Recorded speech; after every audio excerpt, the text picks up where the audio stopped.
Je ne sais pas, mesdames et messieurs, si vous arrive de lire dans certains magazines spécialisés les articles que l'on consacre à la vie et à la carrière des grandes vedettes du Tour de Chant.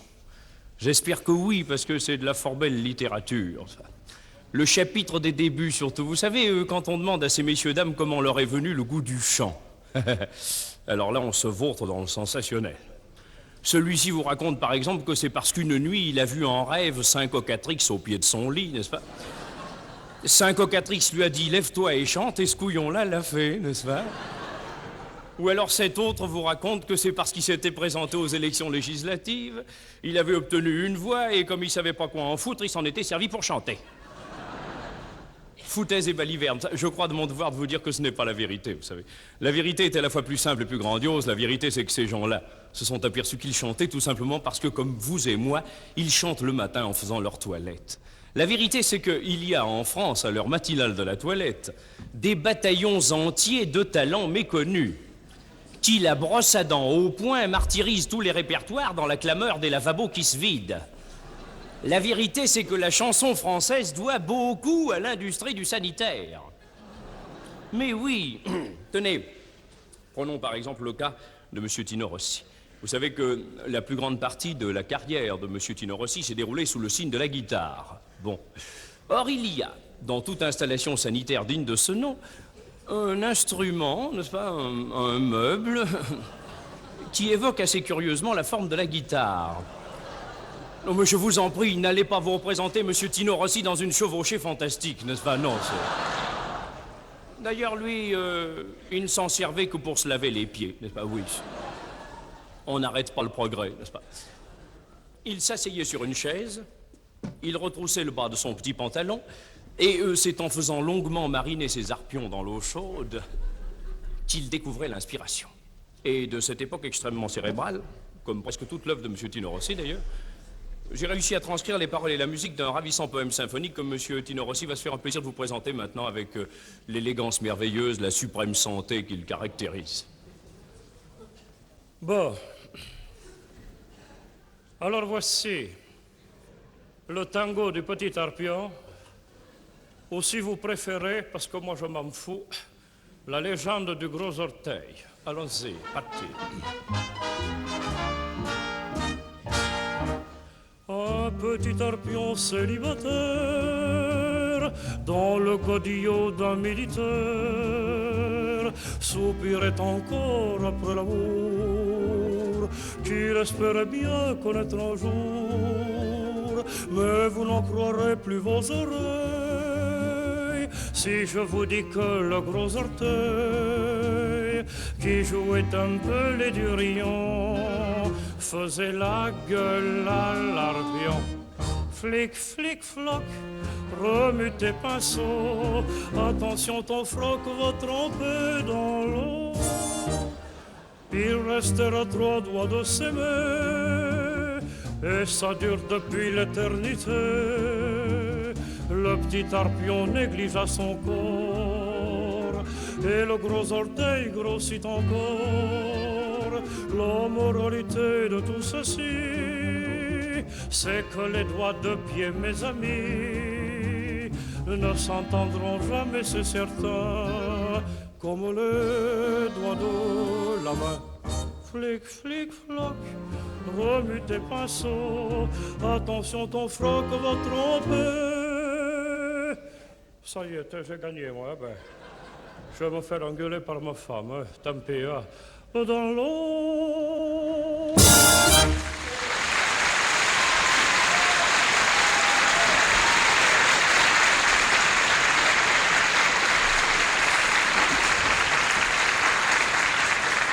D'ailleurs, vous savez que, sinon prenons le cas de M. André Dassary, c'est également une explication sanitaire qui nous guette. Vous savez que, dans le cas de M. Dassary, on s'est longtemps demandé où il avait bien pu aller chercher cette voix si curieuse qui évoque par moments assez bien les cris d'effroi d'une chèvre lancée à 80 km/h sur les pavés du Nord.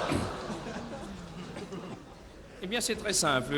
Quand M. Dassary avait 20 ans, il portait la moustache. Oui, je sais, ça surprend beaucoup. On s'attendrait généralement à ce que ce soit le bouc, mais pas du tout. C'était la moustache. Et un jour, fatigué d'avoir ces 3 douzaines de cure-dents qui batifolaient sous sa narine, Monsieur Dassary a décidé de se raser. Et c'est précisément en s'attrapant le nez comme ceci pour ce passage si délicat de la lèvre supérieure qu'il a découvert cette voix merveilleuse que vous lui connaissez. J'ai célébré cet événement quasi-historique dans une très jolie mélodie que Monsieur Dassary va se faire un plaisir de vous interpréter maintenant avec sa charmante voix d'ancien élève de l'école nasale. Allons-y.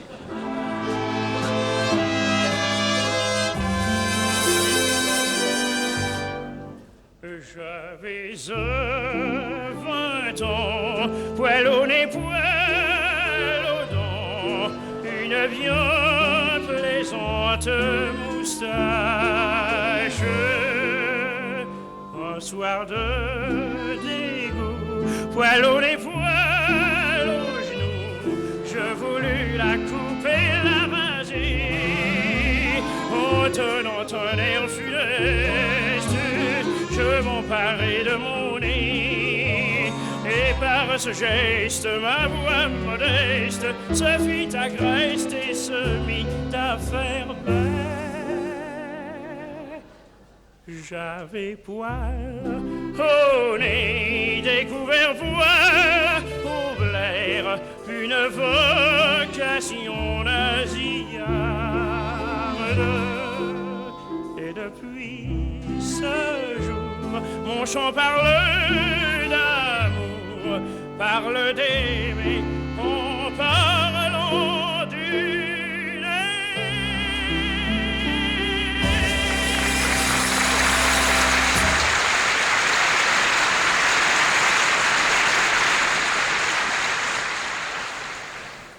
Ah oui, mais vous savez que Monsieur Mariano est un garçon charmant, et c'est vrai d'ailleurs. Et qui vous ne cache pas la modestie de ses débuts, au contraire. Si vous lui demandez un tuyau là-dessus, non seulement il vous donnera le tuyau bien volontiers, mais en plus de ça, il vous donnera la robinetterie complète, le siphon. Et si vous insistez, il vous donnera le plombier par-dessus le marché. Il n'y a qu'une petite chose que Monsieur Mariano ne vous donnera pas, qui est une petite chose très secrète et qu'il garde tout au fond de son cœur, et qui est un lavabo. Un petit lavabo de province qu'il a connu dans un hôtel d'artistes à Bordeaux. Un petit lavabo dans lequel il faisait tout, enfin la cuisine, la lessive, les œufs durs. Ça. Alors voici un petit fantango sanitaire qui s'intitule Lavabi Lavabo.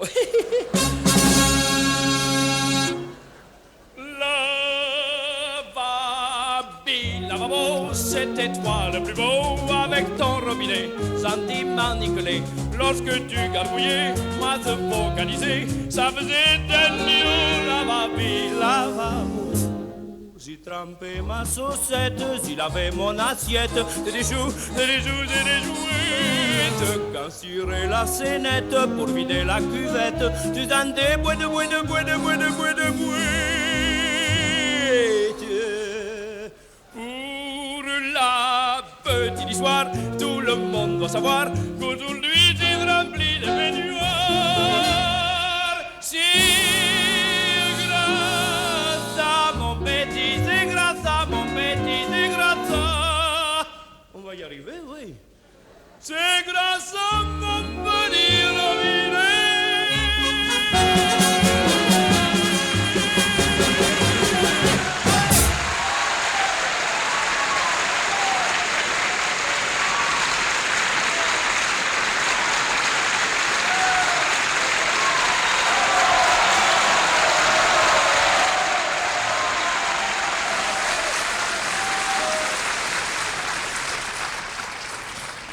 Ça n'était qu'une ruse de guerre, n'est-ce pas? J'avais bien l'intention de revenir, d'ailleurs. Et pour vous parler d'un chanteur que j'aurais bien voulu garder pour la bonne douche, si j'ose dire, je veux parler de Monsieur Charles Aznavour. Bon, là, il y en a qui vont être vexés, évidemment. Car c'est en prenant une douche un peu fraîche que Monsieur Charles Aznavour a contracté non seulement cet enrouement légendaire, mais aussi et surtout cette habitude du frisson. Parce que Monsieur Aznavour, c'est ça surtout, n'est-ce pas? C'est l'empereur du frisson. C'est le pape du tais-toi, tu m'affoles. C'est le roi du chéri, graffille-moi, fais-moi peur. Ah.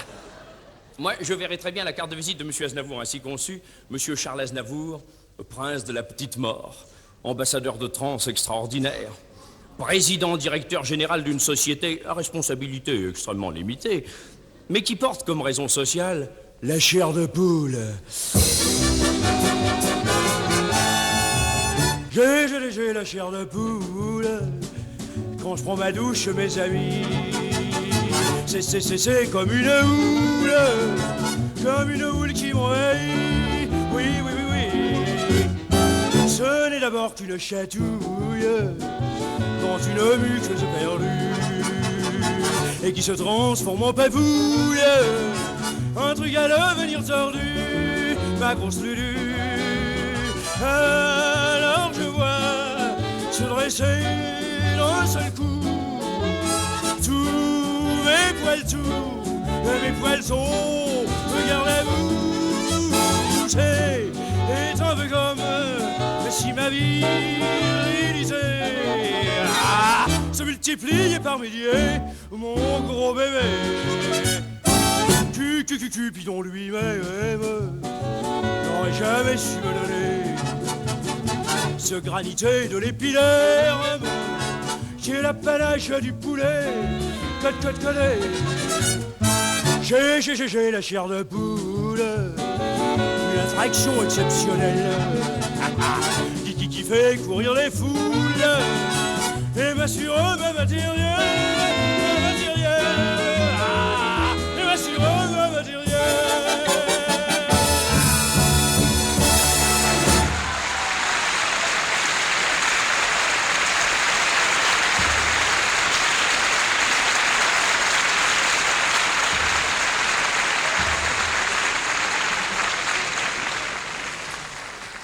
Je voudrais enfin, pour terminer, vous dire deux mots. Et rassurez-vous, je choisirai le moindre. De Monsieur Dario Moreno. Oui, ça, bien sûr, c'est un cas pratiquement désespéré, n'est-ce pas? Quand on voit pour la première fois sur une scène cette bonne bouteille d'huile,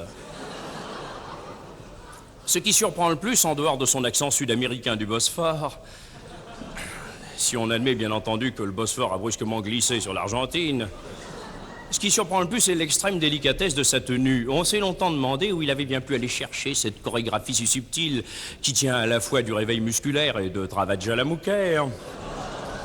Eh bien, monsieur Dario Moreno m'a avoué que c'est en essayant de rattraper une savonnette qui lui glissait sans cesse des doigts qu'il a découvert le secret des lignes harmonieuses qui l'animent pendant l'expression de son art. Son élégance naturelle a fait le reste et j'ai consigné ses aveux dans un procès-verbal en forme de tcha-tcha-tcha.